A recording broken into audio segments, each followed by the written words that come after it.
নমস্কার, আমি অর্পণ দাস। আজ কবিগুরু রবীন্দ্রনাথ ঠাকুরের প্রয়াণ দিবস উপলক্ষে আমি একটি কবিতা বলতে চলেছি। কবিতার নাম পুতুল ভাঙা। কবি রবীন্দ্রনাথ ঠাকুর। ৭-৮-২৭ আমি বলেছিলেন বলে, গুরুমশাই আমার পরে উঠল রাগে জ্বলে।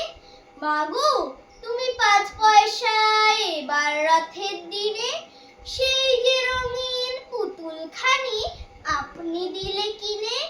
খাতার নিচে ছিল ঢাকা, দেখালে এক ছিলি। গুরুমশাই রেগে মেগে ভেঙে দিলেন ফেলে। বললেন, তোর দিন রাত্রির কেবল যত খেলা, একটুও তোর মন বসে না পড়াশোনার বেলা। মাগো আমি জানাই কাকে, ওর কি গুরু আছে? আমি যদি নালিশ করি এক্ষুনি তার কাছে। কোনো রকম খেলার পুতুল নেই কি মা ওর ঘরে? সত্যি কি ওর একটু মন নেই পুতুলের পরে? সকাল সাঁঝে তাদের নিয়ে করতে গিয়ে খেলা, কোনো পড়াই করেননি কি কোনো রকম হেলা? ওর যদি সেই পুতুলখানি ভাঙেন কেহ রাগে, বল দেখি মা ওর মনে তা কেমন তর লাগে।